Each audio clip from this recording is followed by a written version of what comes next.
Hello, Tantrumers. Welcome to our podcast, Timber Tantrums. We are your hosts, Zam. And Ver. Welcome to episode 1 Uncovering the Roots, where we dive into pressing environmental issues. Today we're tackling into deforestation crisis in Mindanao, an issue that isn't just about environmental destruction, but also exposes governance failures that worsen the situation.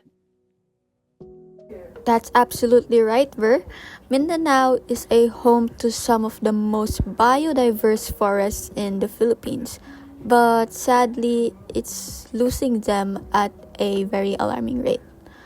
Illegal logging, agricultural expansion, and mining operations are running unchecked. But why is that? The answer lies in governance gaps, weak law enforcement, corruption, and conflicting policies that enable environmental destruction. Very well said, Dan. But to help us understand this issue better, we have four insightful guests with us today. Please introduce yourselves and let's troubleshoot, making sure that everyone's mics are working. Hello. Hi guys. Hi Ber. Hi Zam. Thank you so much for having me here. I am Mary Tolentino and it's an honor to be part of this important discussion. Hello, mic test. Hello. Hi, everyone. I'm looking forward to having this meaningful conversation with you all. Well, my name is Akira Lagmay, and I really appreciate the invitation. As you know, this is a critical issue that affects our environment and future generations. So I'm glad we're shedding light on it today. I completely agree with you, Akira, and hello to everyone as well. I am Aaron Bacala, and thank you for inviting me onto this podcast. The more we talk about this issue, the more we can spread and push for awareness about it. I'm excited to share my thoughts and how we as students can help solve this issue. Likewise, Aaron. Thank you all for having me. I'm Danielle Bergonia. We need more discussions like this to raise awareness and hopefully inspire people for real change. It's nice to meet all of our guests, and we're very thrilled to have all of you here. So let's dive right in. Okay, so as an icebreaker or to start, could you guys give us an overview of the current deforestation situation in Mindanao? Like, what are the biggest factors driving this crisis? Mm, well, I believe that it's not just about trees disappearing.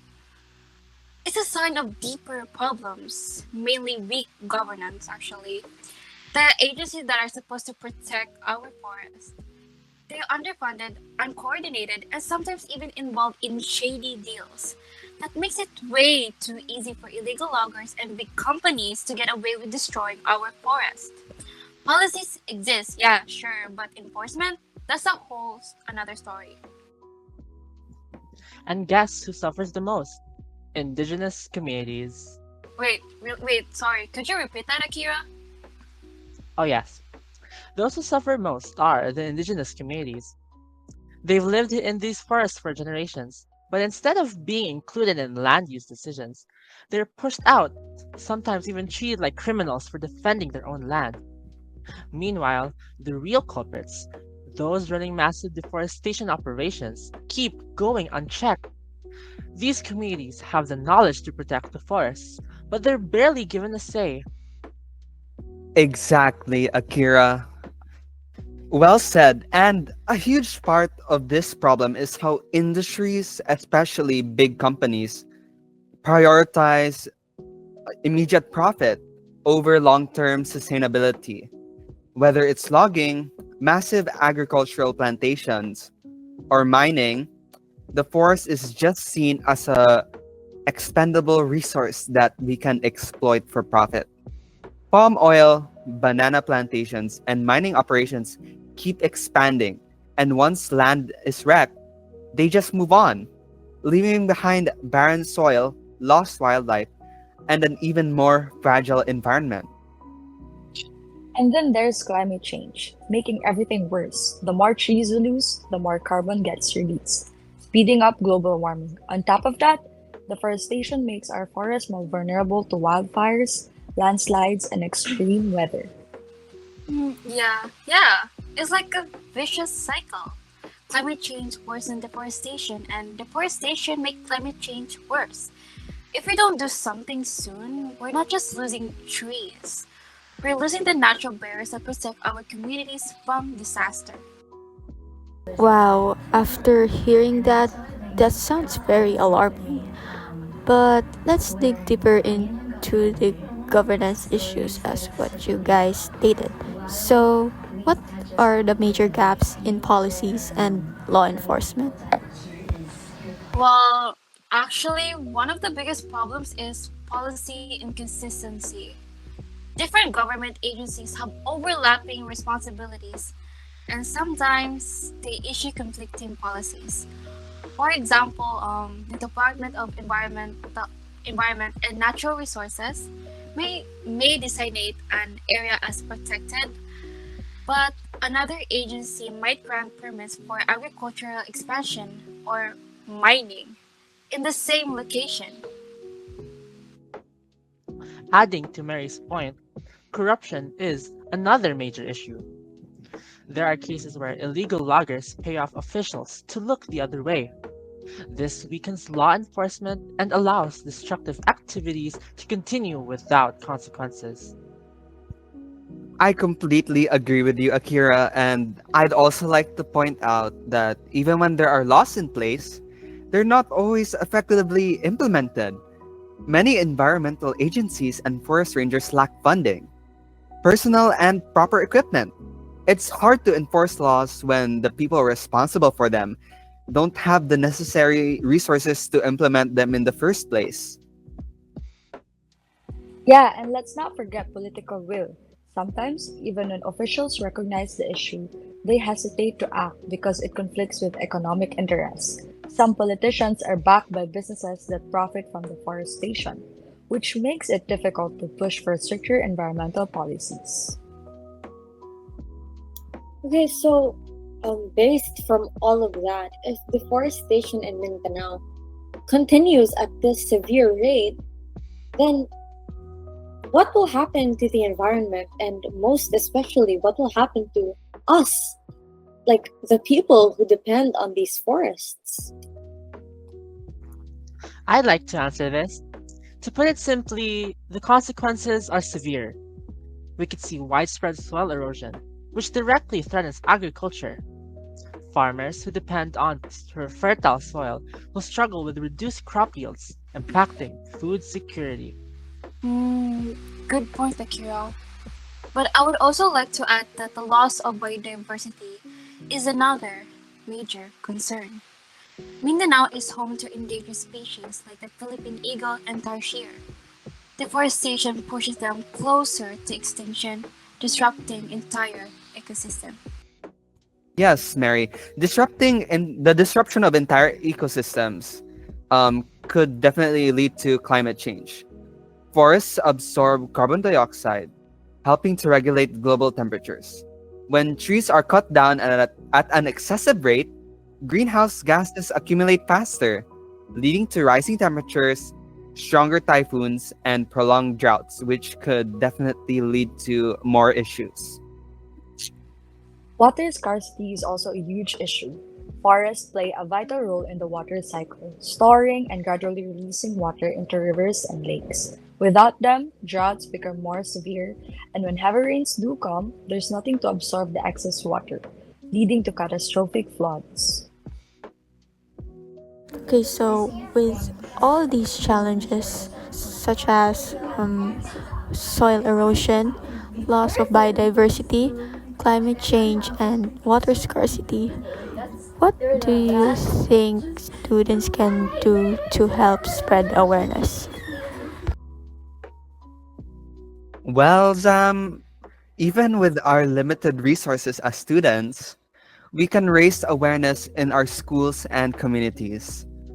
Organizing initiatives, social media campaigns, and discussion groups can help us to spread accurate information about Mindanao's deforestation crisis. Okay, that sounds like a great starting point. I think we are all aware of how awareness is a powerful tool for change. That's common knowledge, but aside from awareness, what else can we do as students? To answer your question, Ver, collaboration is key. Students can partner with environmental organizations, work with our community leaders, and join larger movements. If we as students unite our voices, small actions can definitely snowball into something way bigger. Leading by example is also important. Simple habits like reducing paper use, supporting tree planting projects, and advocating for green policies in schools can also inspire others to do the same. I couldn't agree more. You know, this has made me realize that every person has the power to take action against deforestation, whether or not they're a student, whether or not they're an adult, or anything else. Don't you agree, Zam? You're definitely right, Ver. Indeed, every person has the power to take action against deforestation. Now, let's talk about the bigger picture. Why should we care about the life on land, our planet, or simply the SDG 15? Well, I kind of remember reading an article. Mm, According to the UN FAO, that stated forests are disappearing at an alarming rate, 10 million hectares per year. This isn't just about trees. It's about the billions of people who rely on forests for food, shelters, and livelihoods. If we ignore this, we risk pushing entire communities into poverty and facing ecosystem collapse. Let's not forget about biodiversity, which is crucial to our survival. I also remember reading an article by the Food and Agricultural Organization that stated that more than 75% of the world's agricultural produce depends on bee pollination. But habitat destruction is driving them towards extinction. Losing them puts our entire food supply at risk. You're completely right, Akira. And along with this, climate change will accelerate by an alarming amount. We also need to acknowledge how forests absorb billions of tons of carbon dioxide every year. According to the World Bank, 2 billion tons of carbon dioxide are absorbed by forests every year, if I remember correctly. And if we continue deforestation without addressing, um, if we continue deforestation, we'll lose that natural buffer and face more extreme weather events, food shortages, and natural disasters.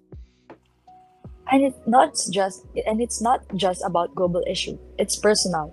The more we destroy our environment, the more unstable our future become. The time to act is now. This has been such an eye opening discussion. Thank you so much to all our guests for sharing their expertise and insights. And especially to our listeners, always remember change starts with awareness. That's why we're here. But it doesn't end there. Every small action counts. So join us in making a difference in this world. So sadly, this episode is coming to an end. But before we wrap it up, do our guests have anything else to say to the audience? I would, and if there's one thing I hope you take away from this discussion is that protecting our forests isn't just an environmental issue. It's a fight for justice, livelihoods, and our future. Everyone has a role to play, no matter how small it is. Absolutely. Let's not forget again, indigenous communities have been protecting these forests for generations, and they need our support. Educate yourself, advocate for better policies, and amplify the voices of those on the front lines of conservation. To add on to what Akira and Mary have said, I'd also like to encourage students to get involved more actively, whether it's joining environmental groups, starting your own awareness campaigns, or simply making more sustainable choices in your daily life. Collective action can definitely make a real change. And don't lose hope. It's easy to feel overwhelmed by the scale of the problem, but every effort, no matter how small, contributes to a larger movement. Stay informed, stay engaged, and never stop fighting for the planet. Well said by our guest. The battle against deforestation is a really, really long one.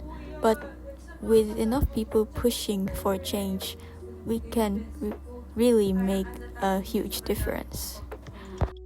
Very well said, Dizam, and all our guests. Thank you so much, Aaron, Danielle, Mary, and Akira, for joining us on this episode. This has been Timber Tantrums. We are your hosts, Ver. And Zam, Thank you for tuning in, and we'll see you in the next episode. Until then, let's keep our forest standing. Bye!